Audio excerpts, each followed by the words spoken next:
Silakan, mungkin ada yang disampaikan siapa di situ, Kang Aceh, Kang Iwan, atau Pak Kadi, silakan. Silakan. Assalamualaikum warahmatullahi wabarakatuh. Pak Presiden terhormat, Pak Menteri beserta jajarannya. Saya ada lokasi Pak di Amparan Pak. Ya. Coba deh cabenya jangan ditutup, itu yang berdiri di belakang biar kelihatan cabenya. Nah, ini tanaman cabai ini mohon maaf. Nah, gitu. Ini tanaman cabai ini Sumedang Pak aman Pak sampai dengan bulan Agustus ya dengan produksi cabai keriting itu 711 besar 109 ton dan cabai rawit 540 ton. Itu dijual ke daerah Bandung, Jakarta dan Bilakan Raya dijual ke Palembang. Kami memiliki 5 sentra Pak, 5 sentra kawasan cabai di Kecamatan Pamulihan, Cimanggung, Tanjung Sari, Sukasari dan Wadok Pak. Dengan harga untuk cabai rawit 50.000 per kilo, kemudian cabai keriting 35.000 per kilo, cabai merah besar 32.000 per kilo itu Pak. Untuk pemenuhan sendiri dari kecamatan lainnya. Sumedang memiliki 26 kecamatan, di mana tadi yang 5 sebagai sentranya, yang lainnya sebagai penunjang. Jadi insya Allah aman sampai dengan bulan Agustus Pak. Bulan Agustus ya. Dan harga juga benar stabil. Selama ini harga cabai di Sumedang bagaimana? Stabil, Naik, Pak. turun atau stabil? Stabil. Naik Pak. Tapi tidak lebih kemungkinan naik. Kemungkinan Pak kalau sudah panen raya bisa turun lagi. Ya. Cuman takut petani ini ngedrop lagi. Jangan sampai kemarin dikarenakan petani udah itu mudah-mudahan kedepannya bisa stabilitas baik di petani maupun di tingkat konsumen. Itu aja Pak. Selama ini seperti apa? Naik turun harga di Sumedang? Ya kalau tajam apa ini enggak? belum. Pernah nggak misalnya sampai petani itu tidak mau panen karena terlalu murah? Ya udah 2 tahun ke belakang kan Pak itu drop terus. Drop. tapi pernah masih berjalan penanaman. Ya, cuman penanaman mesti berjalan Pak. Kalau petani kan tidak mungkin setiap saat setiap itu tanam terus. Mudah-mudahan ke depannya bisa stabilitaskan Pak. Ya.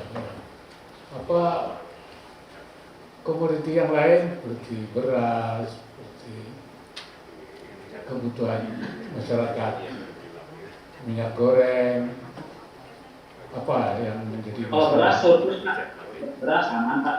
Aman. Kalau minyak goreng memang terjadi belakang di kami dan kami berkoordinasi dengan dinas perdagangan Pak untuk penyediaannya Pak. Kami juga kemarin di Sumedang ada pabrik tempe tahu nggak? Tahu banyak Pak, tahu banyak. Tahu Sumedang ya. Sumedang banyak. Kesulitan kedelai nggak? Itu memang kedelainya kan ya dari luar dicampur Pak. Kalau untuk mengembangkan yang besar itu dari Amerika, tapi untuk rasa dari Sumedang Pak khusus. Harganya seperti apa? Harga kenaikan? Harga tahu sekarang naik dari 1.000 Pak. Dari 700 dari 1.000, tapi tetap layak untuk dibeli Pak. Rasanya masih enak. Jadi 1.000 Pak per biji. Tahunya tidak dikecilin ukurannya. Enggak, cuma harga dinaikkan aja. Kalau kecil harganya yang naik ya. Oke. Ya, menyesuaikan. Oke, terima kasih Pak Kadis, Kang Iwan, Kang Aceh, terima kasih semuanya ya. Oke, Pak Pres, terima kasih. Ya, Assalamualaikum. Coba Kang Suparto dari Lamongan, ya, peternak sapi. Coba mohon di spotlight. Nah ini dia. Ya, mangga Pak Wapres bisa langsung menyapa Kang Suparto. Assalamualaikum Pak Toto. Ya, Waalaikumsalam. Ada berapa banyak ternak sapinya? Saya perkenalkan Pak, saya Suparto Pak. Ya.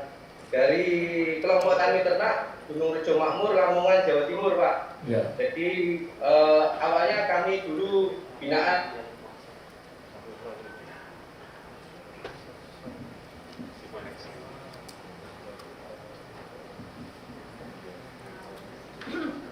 Halo, wah ini kelihatannya sinyalnya buruk di sana. Ya, Kang Suparto.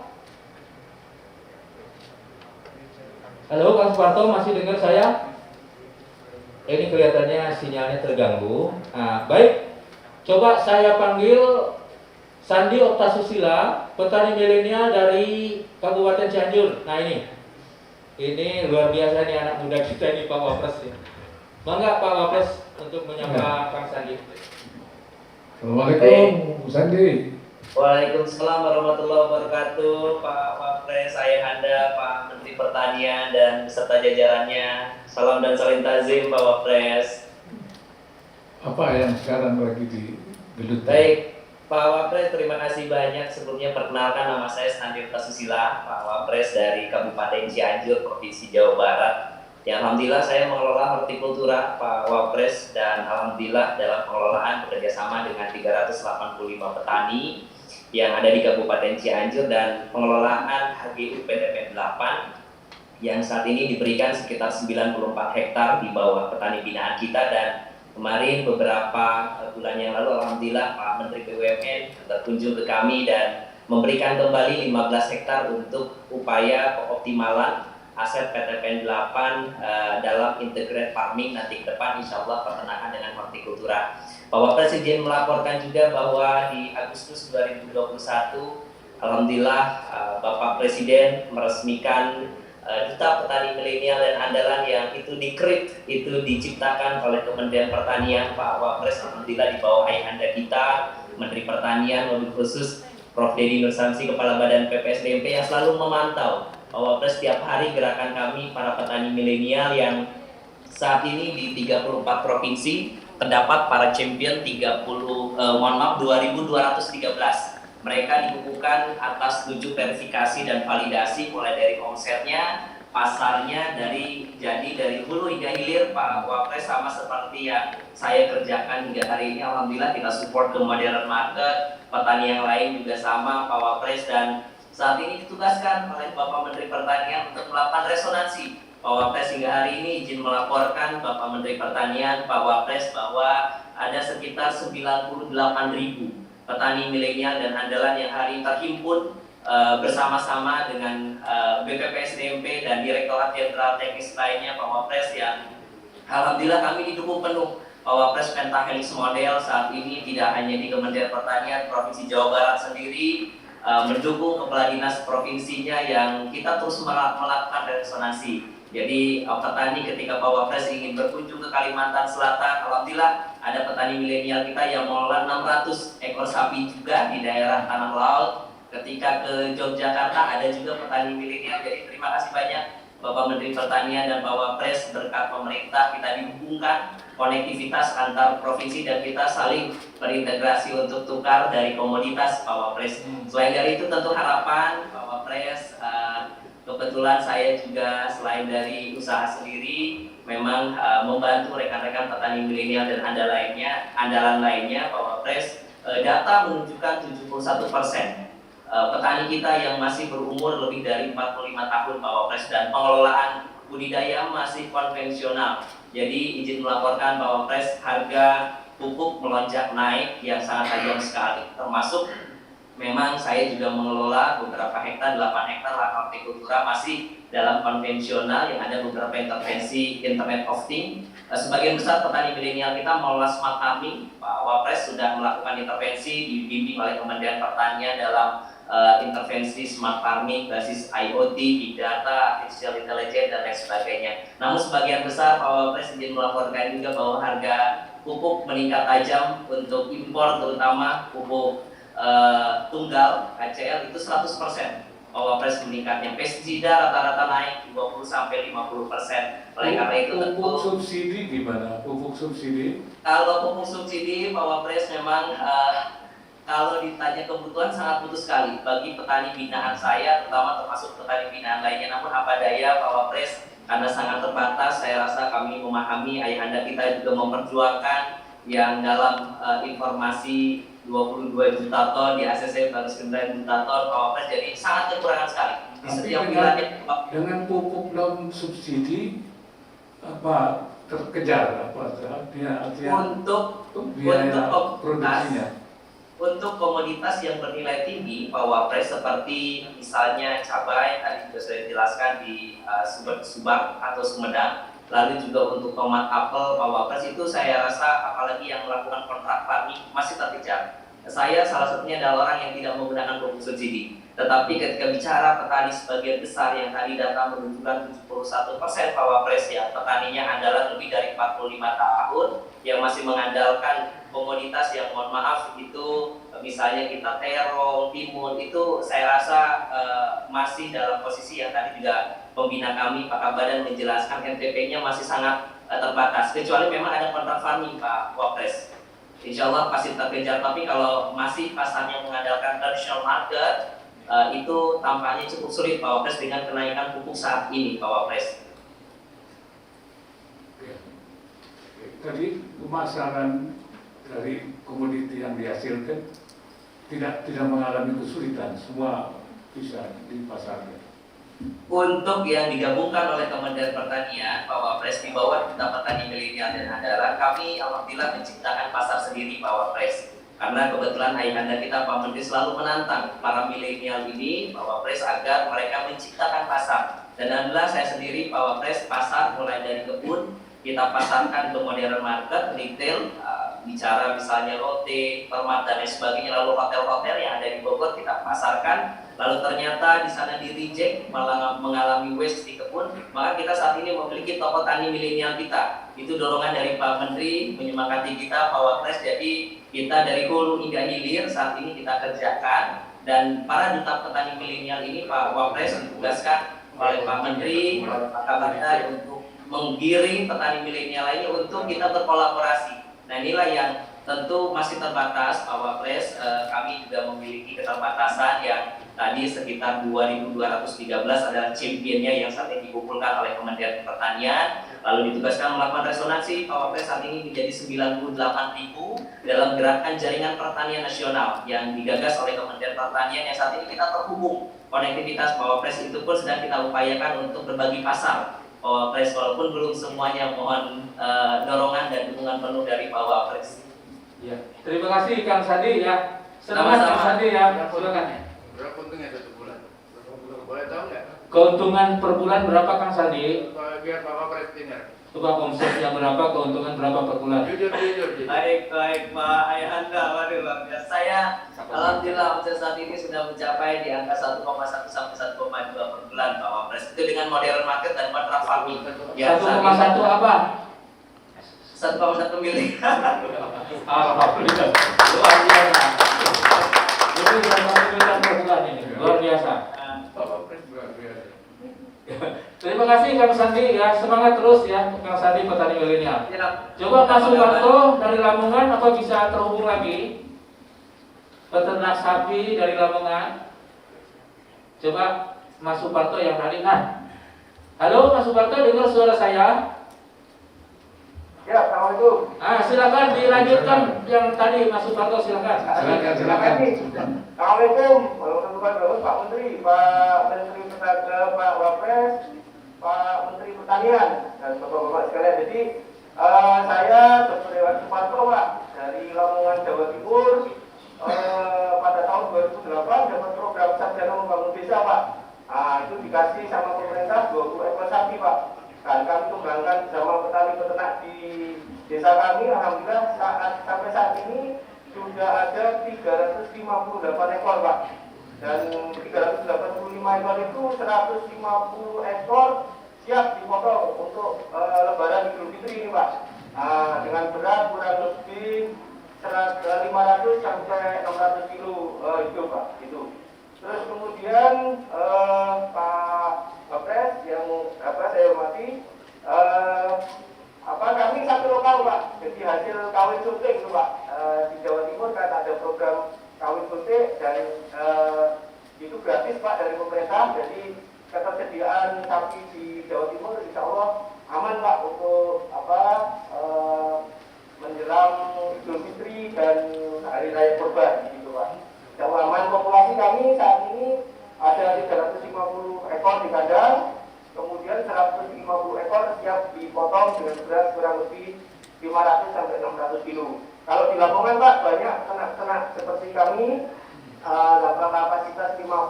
sampai 100 ekor. Total populasi di Lamongan ada 22.000.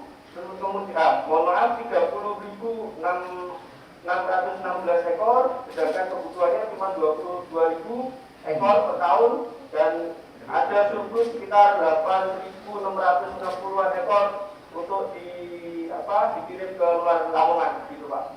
Terima kasih Pak. Mungkin ada pertanyaan atau gimana saya bisa jawab, Pak.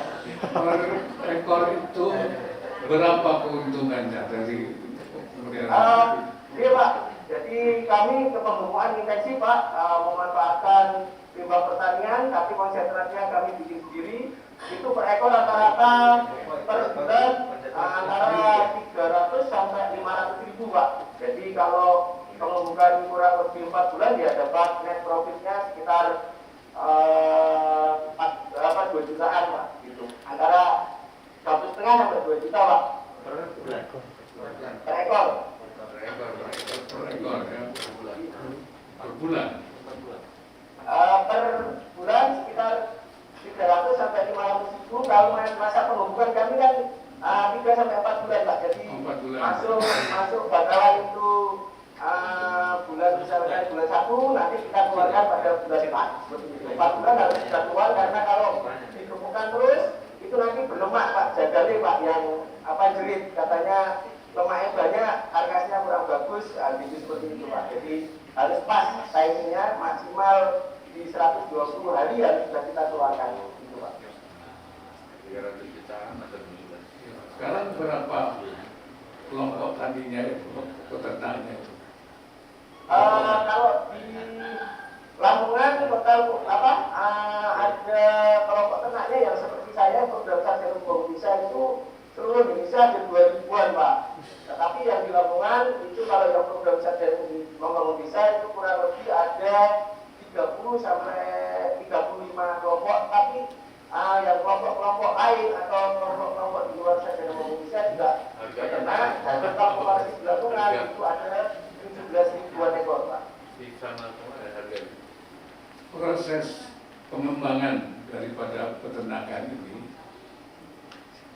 ke depannya masih bisa dikembangkan lagi dari jumlah, dan kira-kira apa yang dibutuhkan apa?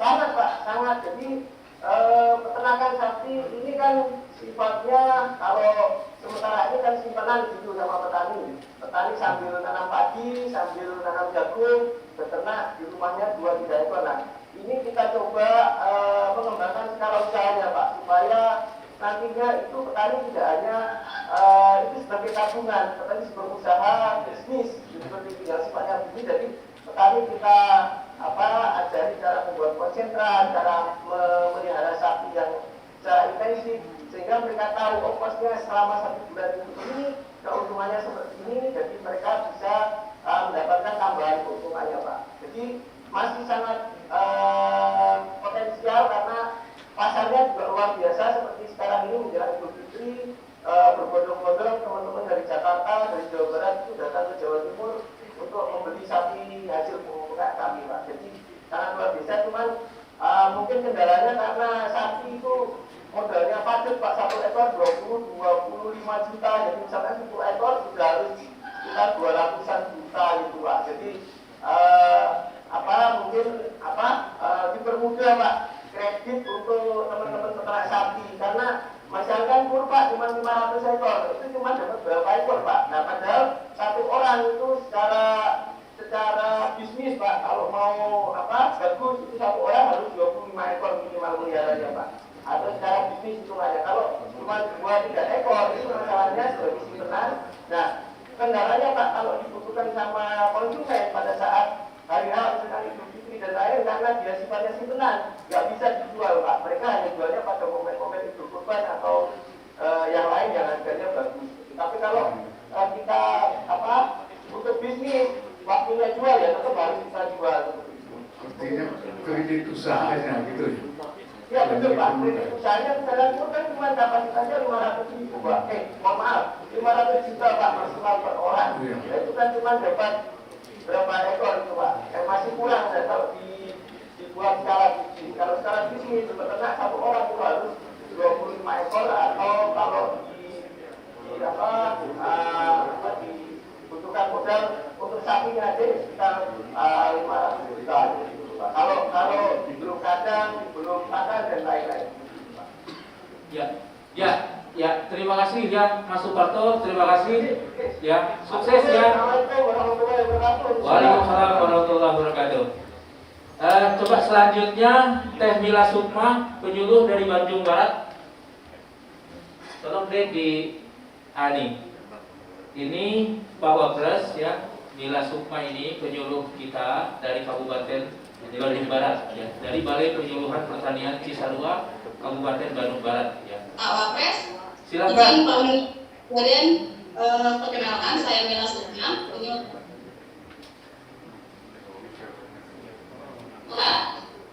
di mana wilayah kerja saya ini adalah komoditinya hortikultura, khususnya aneka sayuran.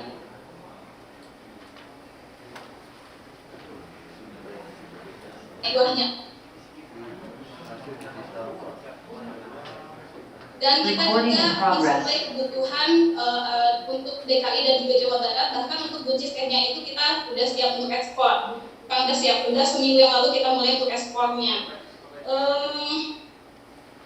Sejak adanya pandemi, kegiatan-kegiatan untuk hortikultura itu memang dari pemerintahnya memang sudah sangat jauh berkurang. Tapi pendampingan dari kami itu masih terus berjalan. Pendampingan itu berasal dari penerapan GAP-nya, GHP-nya, bahkan untuk penerapan juga pengurusan primanya, sertifikat primanya, pengurusan untuk pemasarannya juga. Diceritakan PPL yang ada di sini adalah 4 orang, di mana terdiri dari 3 PNS dan juga 1 THL. Dengan mitra kerja kami itu ada 217 petani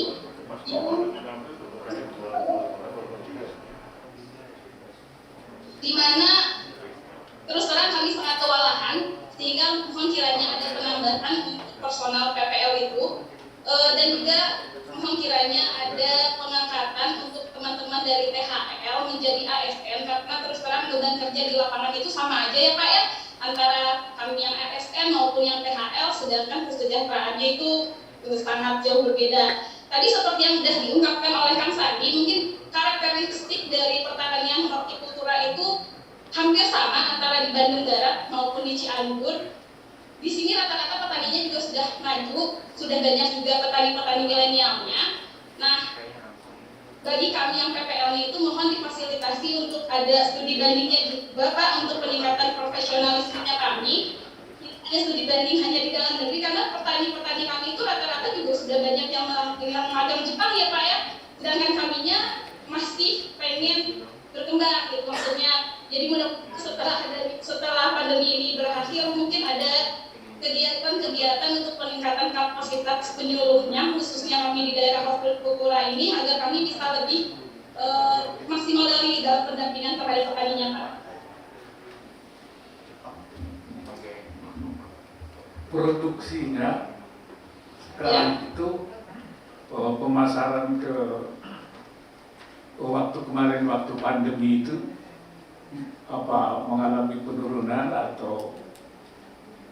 Untuk kondisi pemasarannya sendiri, untuk komoditi florikultura itu otomatis ya Pak ya, 70% petani kami itu beralih dari komoditi bunga potong menjadi komoditi sayuran lainnya, karena banyaknya kegiatan-kegiatan yang terpaksa ditutup ya Pak ya. Awal-awal pandemi memang kegiatan di hortikultura itu sendiri sudah banyak mengalami fluktuasi harga yang sangat gitu, karena rata-rata produk yang kami hasilkan itu memang mensuplai untuk komoditi horeca, karena banyak juga komoditi yang eksklusif yang ada di sini, sayuran-sayuran yang eksklusif. Tapi sejak beberapa bulan terakhir itu malah terjadi kelangkaan. Contohnya untuk komoditi paprika, ketika hotel, restoran sudah mulai buka kembali, harganya malah melanjung tinggi gitu kan, karena produksinya yang masih berkurang. Nah, untuk yang sayur-sayuran lainnya, untuk saat ini harganya relatif sudah lebih stabil lagi.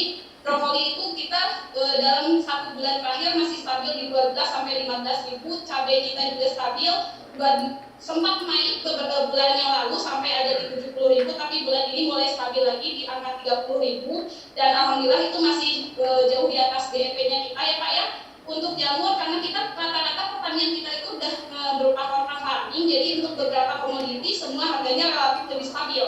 Kecuali yang kemarin sempat jatuh itu adalah tomat.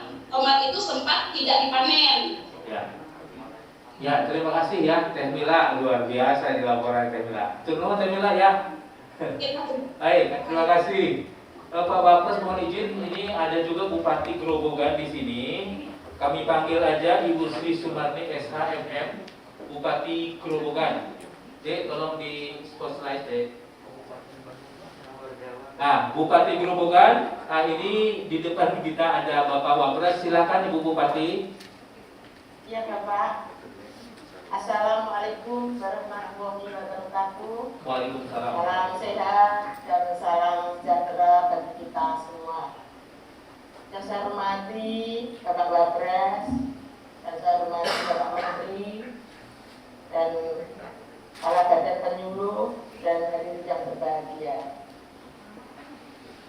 Sebelumnya, marilah kita manjatkan puji syukur kepada Allah Subhanahu wa Ta'ala pada pagi hari ini kita bisa acara ngobrol asik penyuluh. Ini saya terima kasih dalam keadaan sehat walafiat. Bapak Wakil Presiden dan Bapak Menteri yang saya hormati, ini saya terima kasih untuk mewakili mungkin dari Kabupaten Grobogan merupakan yaitu salah satu lumbung pangan Bapak, yaitu tingkat nasional, yaitu utamanya yaitu padalit, padi, jagung, dan kedelai. Dapat kami laporkan Pak Wapres dan Pak Menteri, produksi padi Kabupaten Grobogan yaitu tahun 2020 menempati urutan ke-7 yaitu tingkat nasional dengan produksi 8.086 ton, yaitu sementara untuk komoditas jagung. Dan Kabupaten Grobogan yaitu urutan nomor 1 tingkat nasional dengan produksi 719.000 ton. Ini Pak Menteri juga pernah ke Grobogan untuk panen raya tingkat nasional ditempatkan di desa Gajasari, Kecamatan Kratina. Untuk tahun 2021, komoditas kedelai di Kabupaten Grobogan yaitu produksi mencapai 25.000 ton, yaitu penyerapan kur di Kabupaten Grobogan. Apa ada kesulitan atau semua berjalan lancar? Terima kasih Bapak. Termasuk penyerapan itu di Kabupaten Grobogan itu di Jawa Tengah mungkin penyerapan nomor 1 Bapak. Dan untuk pertanian juga UMKM, dan ini alhamdulillah penyerapan mungkin tertinggi juga di Jawa Tengah. Mantap, luar biasa ini. Ya. Makasih. Saya tempat apa ada lahan-lahan tidur yang masih ada di Kabupaten Grobogan? Di Grobogan karena pertanian sudah sepenuh tidak ada lahan tidur Bapak. Nah ini ada lahan dari hutan yang dulu ini dimanfaatkan oleh petani kita untuk tanam jagung. Itu tidak ada lahan tidur, semua dimanfaatkan. Semua dimanfaatkan Bapak, karena petani Grobogan itu sedap-sedap, kelompok taninya juga aktif, anak-anaknya juga aktif. Tiap bulan juga ada pertemuan-pertemuan, arisan, dan untuk negara apa, untuk musim tanam pertama, kedua, ketiga ini selalu kita koordinasi dengan penyuluh, juga ada penyuluh swadaya itu Bapak. Saya manfaatkan di Kabupaten Grobogan. Saya ingin dapat gambaran tentang tingkat kemiskinan di Kabupaten. Ya. Berapa Saya pada persen? waktu itu saya masuk di Lantik itu tingkat kemiskinan 13,76%. Sebetulnya sudah ada penurunan 11,24%, tetapi ini ada pandeminya agak naik sedikit Pak. Apa sebabnya itu? Masih ada. Tadi saya dengar laporannya pertaniannya bagus, semua lancar, tidak ada lahan tidur. di sektor mana yang menyebabkan terjadinya kemiskinan? Terima kasih karena di Gerobogan ini terluas Jawa Tengah daratan dan termasuk yang pinggiran di hutan ini saya harus agak awal ini untuk pola pertanian juga, dan maka kemarin juga ada dari saya kerjasama dengan perhutani karena yang di lingkungan hutan itulah yang agak masyarakatnya agak kurang mungkin bisa diubah polanya, dan mudah-mudahan ini saya minta doanya mudah-mudahan kemiskinan ini bisa turun Bapak, saya minta petunjuk. Baik, terima kasih Bu Bupati, terima kasih sekali lagi ya, sukses terus Bu Bupati ya. Kemudian terakhir kami ingin menyampaikan, mohon izin Pak Wapres, Pak Menteri, gudang daging beku ya, coba di spotlight, coba bagaimana kesiapan daging beku kita, terutama untuk menjelang Lebaran ini. Tolong deh di spotlight tadi. Nah ini dia. Ya. Halo, di sana ada petugasnya, ada yang disampaikan kepada Bapak Wapres, kepada Bapak Menteri, kami persilakan. Tapi kita harus pakai meski. Ya. Di bawah minus 20 derajat itu.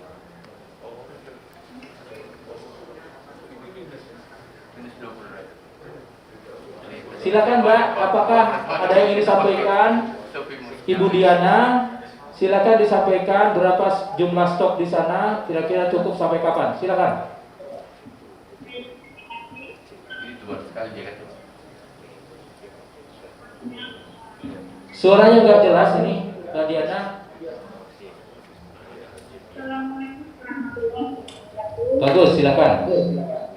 Selamat siang Pak Wapres dan Pak Mentan yang saya hormati. Kami pedagang daging Pak, tapi daging beku. Di mana kita ketahui Pak bahwa kebutuhan konsumsi saat ini 2,60 juta. Ini seluruhnya daging impor. Iya Bapak. Yang disimpan di sini dengan minus 20 derajat itu adalah daging beku. Dan kami juga mengambil dari lokal itu dibuat dagingnya daging segar. Dan kami ada di ruang sebelah itu khusus yang chill Pak. Jadi dalam kondisi tidak beku. Oh, tidak beku.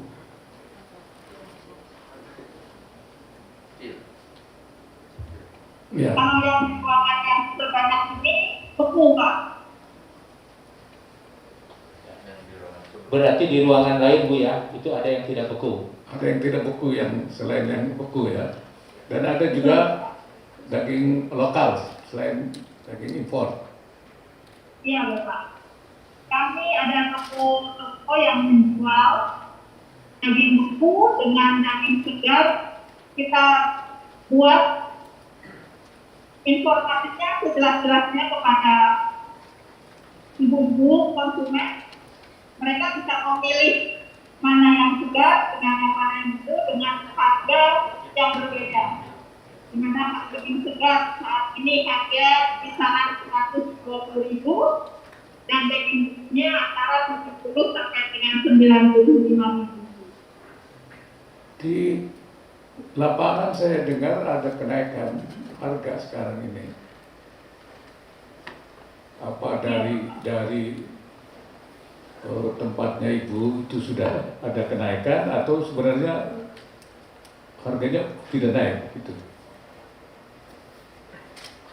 Perbedaannya tadi Bapak yang saya sampaikan bahwa di pasar ibu-ibu konsumen masih suka dengan daging segar. Daging segar itu hasil potongan sapi lokal yang kebetulan sapi lokal juga dibagi dua. Dari peternak kita, kemudian yang satunya lagi adalah dari pembentukan sapi ekspor. Sapi ini dari luar negeri sudah di 4,2 juta. Artinya kalau senilai 4,2 itu dalam pembentukan tersebut dijadikan dari sapi potongnya sudah di kisaran harga pokoknya 125.000. Nah, ini yang membuat harga naik kok.